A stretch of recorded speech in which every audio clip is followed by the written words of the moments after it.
Salut les amis, Jean-Pierre, teamtennis.fr, content de vous retrouver pour cette vidéo dans laquelle on va parler du service. Et je vais vous donner des infos dans cette vidéo sur la position dans laquelle on doit être, dans l'idéal, au moment de l'impact quand on est au service. Parce que le fait de mal imaginer ou de se tromper un petit peu sur la position dans laquelle on doit être à l'impact, ça va venir perturber le geste, on ne va pas faire le bon geste. Et il y a des erreurs assez fréquentes de ce côté-là. Première erreur qu'il peut y avoir par rapport à la position de l'impact là, c'est de se dire qu'il faut être face au filet. À l'impact, il faut que mes épaules soient revenues face au filet. Je suis comme ça, je prépare, et je veux absolument être ouvert, comme ça, être revenu face au filet pour taper la balle. Donc ça, ce n'est pas l'idéal. Quand on veut faire un service à plat ou slicer, on veut lancer la balle devant, à droite, donc par ici. Donc je vais me tourner, ça c'est normal. Quand je vais frapper dans la balle, il va se passer plusieurs choses au niveau des épaules, mais notamment, elles vont tourner dans l'autre sens, Mais au moment de l'impact, je vais plutôt être orienté vers la balle, c'est-à-dire un petit peu vers la droite. Je ne vais pas chercher à revenir de face et je vais même bloquer un petit peu la rotation des épaules avec le bras libre ici qui va se mettre contre le ventre, qui va servir à freiner ce bras, comme il le fait en coup droit. En fin de geste, en coup droit, le bras il se replie ici, il sert à freiner un petit peu la rotation. Et au service, quand on frappe, le bras libre il descend sur le ventre, il se replie, on freine la rotation et au moment de l'impact, on est un petit peu de 3/4, on est orienté vers la balle, là-bas, et pas vers le filet. Moi, j'ai l'impression d'être, il y a des moments, limite un petit peu de profil au moment de l'impact, et ça m'aide pour le geste par la suite. Les amis, petite pause pour vous dire que cette vidéo est sponsorisée par Earfun qui m'a envoyé ces Earfun Clips. Les Earfun Clips sont des petites oreillettes Bluetooth sans fil ultra légères, environ 5 grammes par oreillette. Ce sont des oreillettes externes, donc pas des oreillettes intra-auriculaires qui se clipsent très facilement sur l'oreille et elles s'appairent très facilement avec un téléphone mobile. Elles sont super stables, elles résistent à la transpiration, ce qui les rend vraiment intéressantes pour faire du sport, notamment pour faire des footings, il n'y a aucun problème. La qualité sonore est super, j'ai trouvé qu'il y avait vraiment une bonne qualité des basses.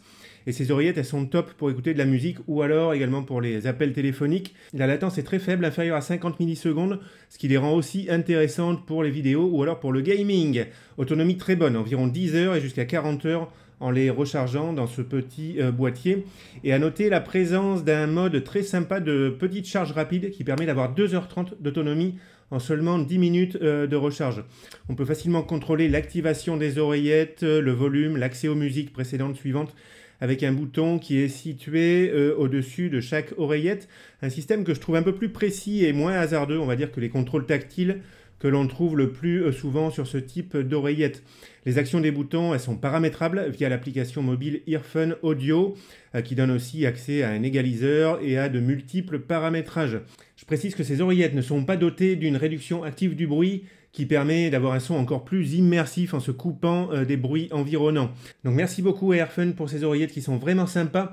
Et je vous laisse un lien dans la description sous la vidéo si vous voulez acheter ces oreillettes. Et je vous laisse aussi un code promo pour avoir une réduction. Deuxième chose, on peut croire qu'au moment de l'impact, il faut être bras tendu. Bras tendu et surtout avec la raquette dans le prolongement du bras. Donc oui, il faut être bras tendu. Je ne vais pas être bras fléchi comme ça à l'impact. Mais je ne vais pas chercher à frapper la balle absolument le plus haut possible avec la raquette dans l'alignement du bras. Ça ne va pas être pratique pour le mouvement de frappe au service. Donc ça va être normal qu'il y ait un angle comme ça, entre la raquette et l'avant-bras. Je vais frapper à peu près à l'aplomb de cette épaule. Et il y aura un angle ici d'ailleurs, il y aura un angle ici, et il y aura un angle ici. Donc je vais plutôt être dans cette position à l'impact.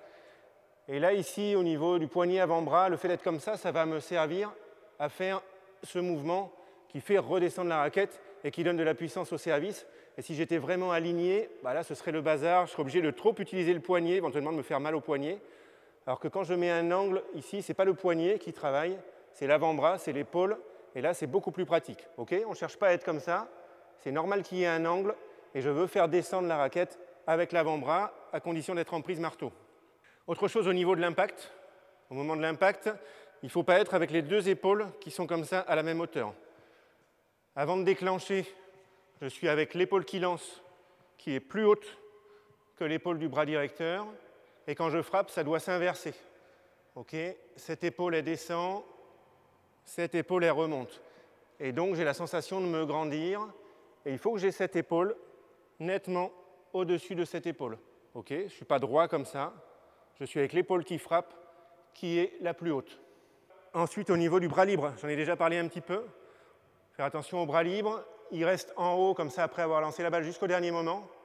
On le fait descendre vraiment au dernier moment, quand on déclenche la frappe. Et il ne va pas s'en aller tout de suite n'importe où. Il va s'en aller, il va se replier, et la main va venir se mettre ici vers le ventre. J'en ai parlé tout à l'heure, pour bloquer un petit peu la rotation des épaules. Je fais ma frappe, donc je suis dans cette position au moment de la frappe, avec le bras libre, ça c'est quelque chose d'important. Il n'est pas déjà derrière là-bas. Et quand je fais mon accompagnement, la fin du geste, par ici, donc là on est bien après la frappe, à ce moment-là, je peux le laisser partir éventuellement vers l'arrière avec la raquette. Ok ?